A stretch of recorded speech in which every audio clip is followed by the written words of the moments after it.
Hear a number of different recordings, and you will have to answer questions on what you hear. There will be time for you to read the instructions and questions, and you will have a chance to check your work. All the recordings will be played once only. The test is in 4 sections. At the end of the test, you will be given 10 minutes to transfer your answers to an answer sheet. Now turn to Section 1. Section 1. You will hear a conversation between 2 friends called George and Nina about a summer music festival. First, you have some time to look at questions 1 and 2.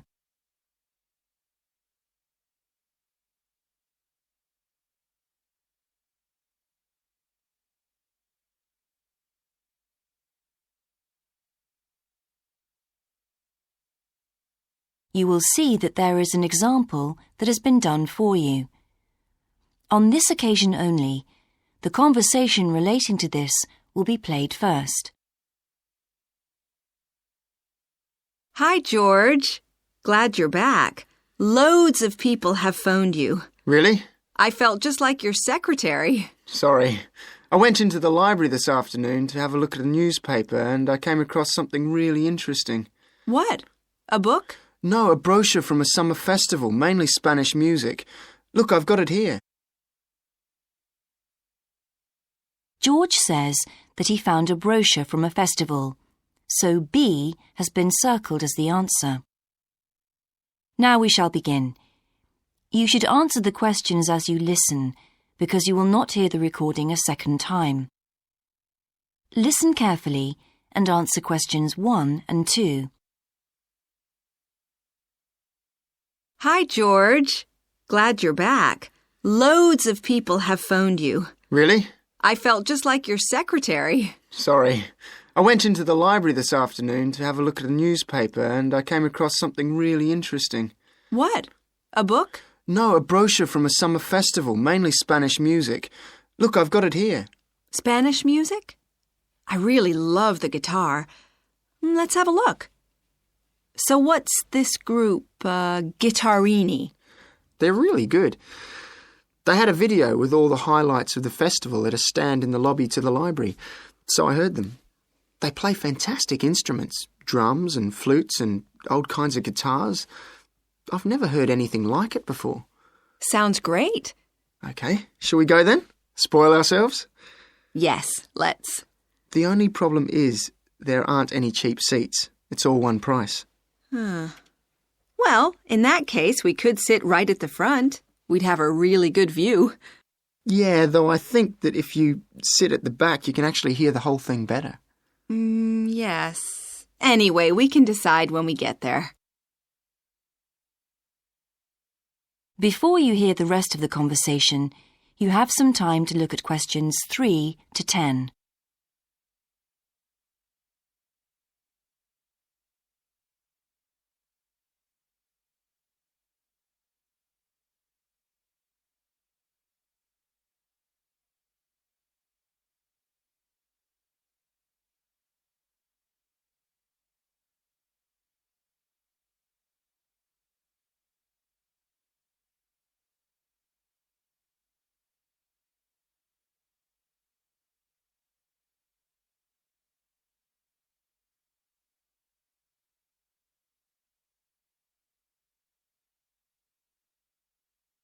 Now listen and answer questions 3 to 10. So will you fill in the form or shall I? I'll do it. Name, George O'Neill. Address, 48 North Avenue, Westsea. Do you remember our new postcode? Still can't remember it. Just a minute. I've got it written down here. WS6 2YH. Do you need the phone too? Please. I'm really bad at numbers. 01674 553 242. So let's book 2 tickets for Guittarini. Okay. If you're sure $7.50 each is all right. How do you feel about the singer? I haven't quite decided. But I've noticed something on the booking form that might just persuade me. What's that then? Free refreshments. Really? Yes, look here. Sunday, 17th of June. Singer. Ticket, £6, includes drinks in the garden. Sounds like a bargain to me. Yes. Let's book 2 tickets for that. So, what else? I'm feeling quite keen now. How about the pianist on the 22nd of June? Anna Ventura? I've just remembered that's my evening class night. That's okay. I'll just have to go on my own. But we can go to the Spanish dance and guitar concert together, can't we? Yes, I'm sure Tom and Kieran would enjoy that too. Good heavens, £10.50 a ticket.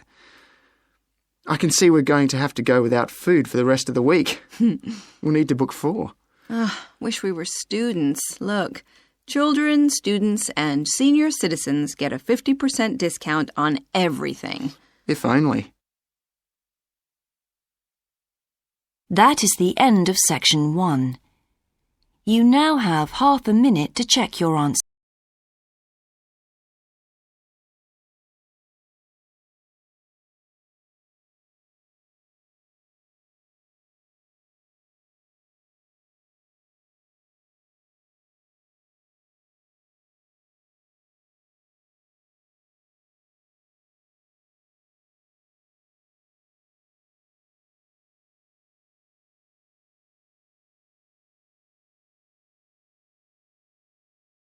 Section 2. You will hear the education officer of a dinosaur museum giving information to some teachers who are planning a school visit. First, you have some time to look at questions 11 to 15.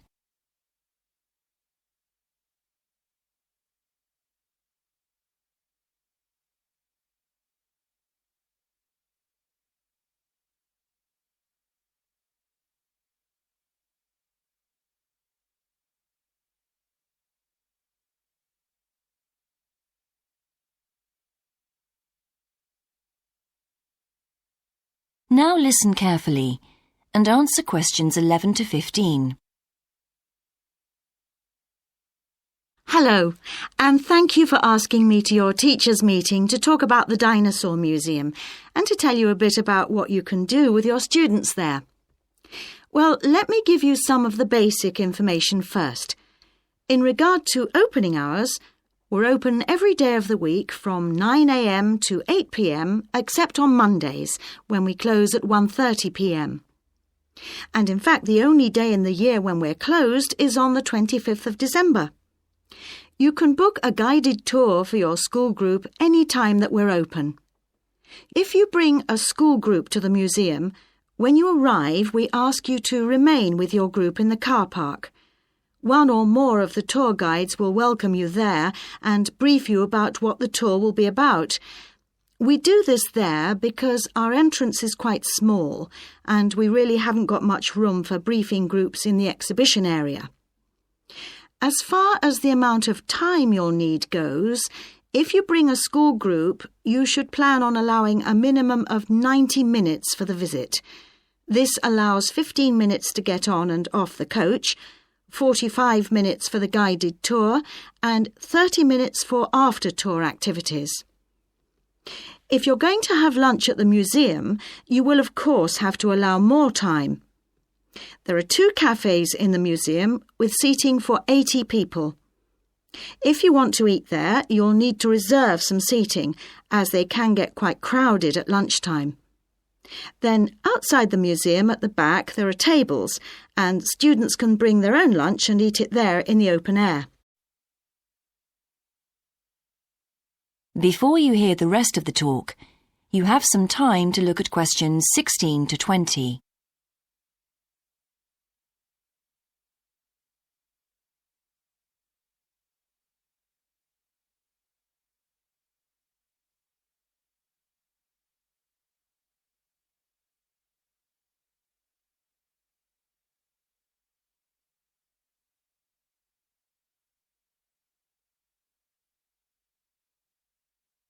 Now listen and answer questions 16 to 20.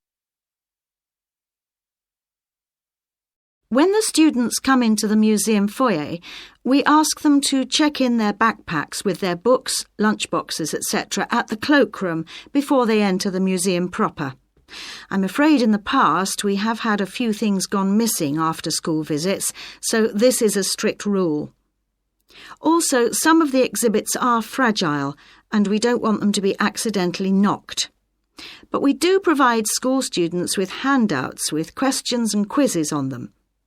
There's so much that students can learn in the museum, and it's fun for them to have something to do. Of course, they'll need to bring something to write with for these.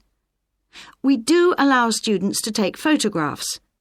For students who are doing projects, it's useful to make some kind of visual record of what they see that they can add to their reports. And finally, they should not bring anything to eat into the museum, or drinks of any kind. There are also a few things that students can do after the tour. In the theaterette on the ground floor, there are continuous screenings of short documentaries about dinosaurs which they can see at any time. We used to have an activity room with more interactive things like making models of dinosaurs and drawing and painting pictures, even hunting for dinosaur eggs. But unfortunately, the room was damaged in a bad storm recently when water came in the roof, so that's closed at the moment. But we do have an IT centre where students have access to CD-ROMs with a range of dinosaur games. These games are a lot of fun, but they also teach the students about the lives of dinosaurs, how they found food, protected their habitat, survived threats, that kind of thing. And I think that's all I have to tell you. Please feel free to ask any questions if you would like to know anything else about. That is the end of section 2. You now have half a minute to check your answers.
Section 3. You will hear a student called Sandra talking to her tutor about a draft proposal she has written for a competition. First, you have some time to look at questions 21 to 24.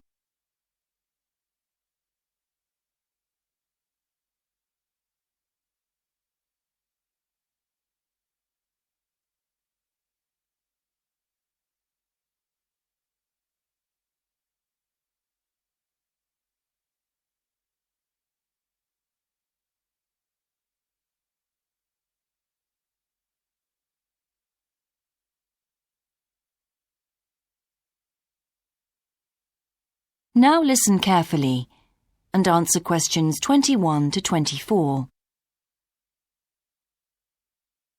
Right, Sandra. You wanted to see me to get some feedback on your group's proposal, the one you're submitting for the Geography Society field trip competition. Uh-huh. I've had a look through your proposal, and I think it's a really good choice. In fact, I only have a few things to say about it, but even in an outline document like this, you really have to be careful to avoid typos and problems with layout in the proposal, and even in the contents page. So read it through carefully before submitting it, okay? Will do. And I've made a few notes on the proposal about things which could have been better sequenced. Okay. As for the writing itself, I've annotated the proposal as and where I thought it could be improved. Generally speaking, I feel you've often used complex structures and long sentences for the sake of it, and as a consequence, although your paragraphing and inclusion of subheadings help, it's quite hard to follow your train of thought at times. Oh, So cut them down a bit, can you? really? Yes, and don't forget simple formatting like numbering. Didn't I use page numbers? I didn't mean that. Look, you've remembered to include headers and footers, which is good, but listing ideas clearly is important. Number them or use bullet points, which is even clearer. Then you'll focus the reader on your main points. I thought your suggestion to go to the Navajo Tribal Park was a very good idea. No, I've always wanted to go there. My father was a great fan of cowboy films and the Wild West, so I was subjected to seeing all the epics, many of which were shot there. As a consequence, it feels very familiar to me, and it's awesome, both geographically and visually. So it's somewhere I've always wanted to visit. The subsequent research I did and the online photographs made me even keener. Before you hear the rest of the conversation, you have some time to look at questions 25 to 30.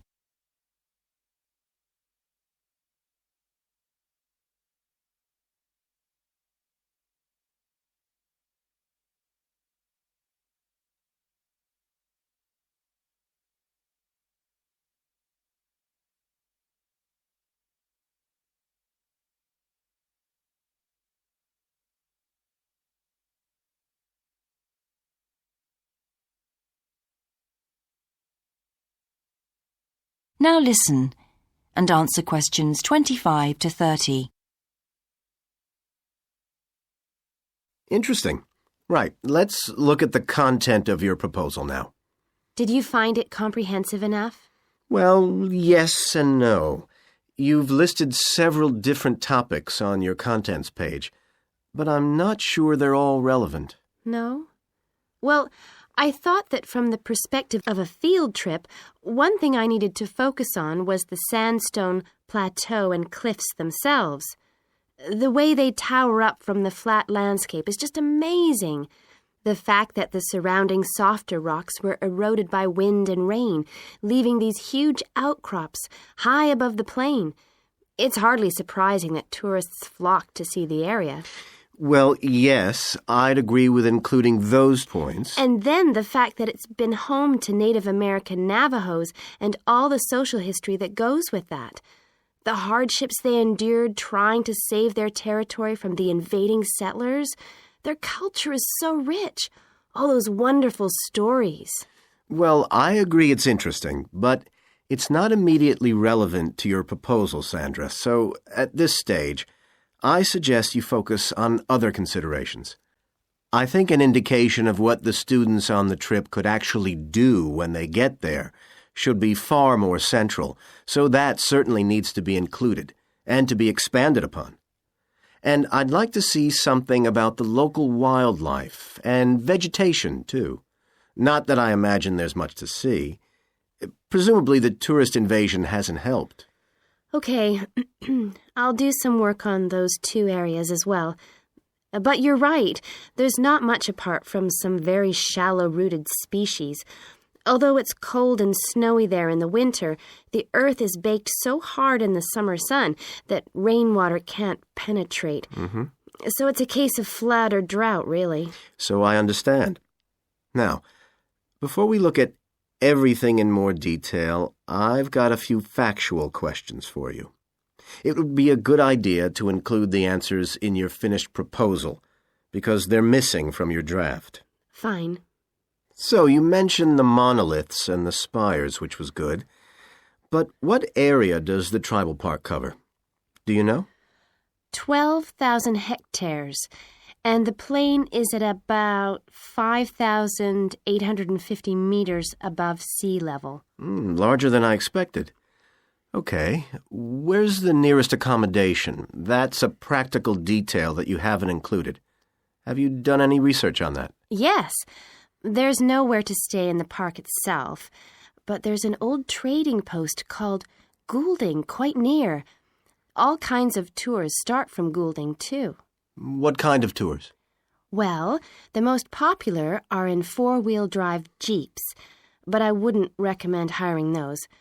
I think the best way to appreciate the area would be to hire horses instead and trek around on those. Biking is not allowed, and it's impossible to drive around the area in private vehicles. The tracks are too rough. Okay. Lastly, what else is worth visiting there? There are several caves, but I haven't looked into any details. I'll find out about them. Okay, good. Now what I'd like to know is more about... That is the end of section 3. You now have half a minute to check your answers.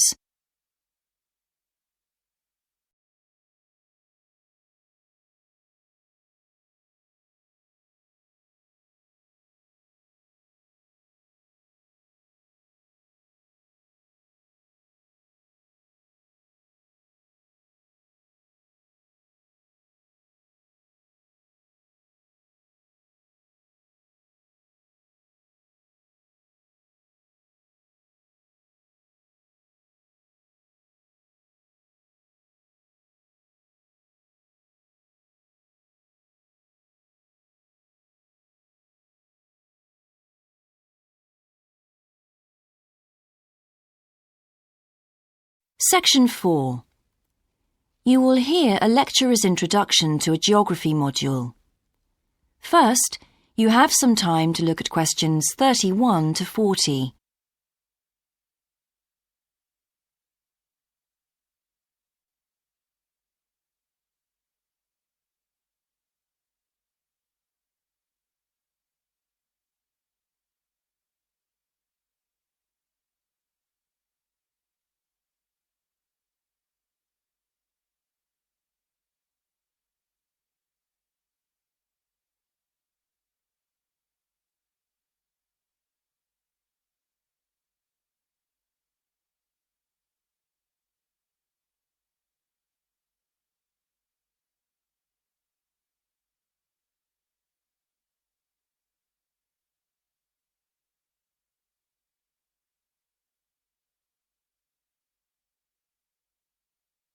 Now listen carefully and answer questions 31 to 40. So, welcome to your introductory geography lecture. We'll begin with some basics. Firstly, what do we learn by studying geography? Well, we learn a great deal about all the processes that have affected and that continue to affect the Earth's surface. But we learn far more than that, because studying geography also informs us about the different kinds of relationships that develop between a particular environment and the people that live there. Okay, we like to think of geography as having two main branches. There's the study of the nature of our planet, its physical features, what it actually looks like, and then there's the study of the ways in which we choose to live and of the impact of those on our planet. Our current use of carbon fuels is a good example of that. But there are more specific study areas to consider too, and we'll be looking at each of these in turn throughout the semester. These include biophysical geography, by which I mean the study of the natural environment and all its living things. Then there's topography. That looks at the shapes of the land and oceans.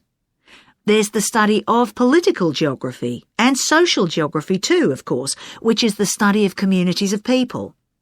We have economic geography, in which we examine all kinds of resources and their use, agriculture, for example. Next comes historical geography, the understanding of how people and their environments and the ways they interact have changed over a period of time. And urban geography, an aspect I'm particularly interested in, which takes as its focus the location of cities, the services that those cities provide, and migration of people to and from such cities. And lastly, we have cartography. That's the art and science of map making. You'll be doing a lot of that. So, to summarise before we continue, we now have our key answer. Studying this subject is important because without geographical knowledge, we would know very little about our surroundings and we wouldn't be able to identify all the problems that relate to them.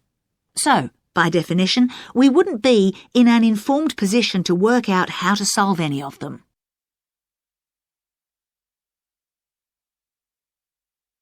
OK, now for some practicalities. What do geographers actually do? Well, we collect data to begin with. You'll be doing a lot of that on your first field trip. How do we do this? There are several means. We might, for example, conduct a census, count a population in a given area perhaps. We also need images of the Earth's surface which we can produce by means of computer generation technology or with the help of satellite relays. We've come a very long way from the early exploration of the world by sailing ships when geographers only had pens and paper at their disposal. After we've gathered our information, we must analyse it. We need to look for patterns, most commonly those of causes and consequences. This kind of information helps us to predict and resolve problems that could affect the world we live in. But we don't keep all this information confidential. We then need to publish our findings so that other people can access it and be informed by it. And one way in which this information can be published is in the form of maps. You'll all have used one at some stage of your life already. Let's consider the benefits of maps from a geographer's perspective. Maps can be folded and put in a pocket and can provide a great store of reference when they're collected into an atlas. They can depict the physical features of the entire planet if necessary, or just a small part of it in much greater detail. But there is a drawback. You can't exactly replicate something that is three-dimensional, like our planet, on a flat piece of paper, because paper has only 2 dimensions. And that means there'll always be a certain degree of distortion on a map. It can't be avoided. We can also use aerial photographs, pictures taken by cameras at high altitude above the Earth. These are great for showing all kinds of geographical features that are not easy to see from the ground. You can easily illustrate areas of diseased trees or how much traffic is on the roads at a given time, or information about deep seabeds, for example. Then there are Landsats. These are satellites that circle the Earth and transmit visual information to computers at receiving stations. They circle the Earth several times a day and can provide a massive information. You'll all be familiar with the information they give us about the weather, for example. So, what we're going to do now is look at a short presentation in which you'll see all these tools. That is the end of section 4. You now have half a minute to check your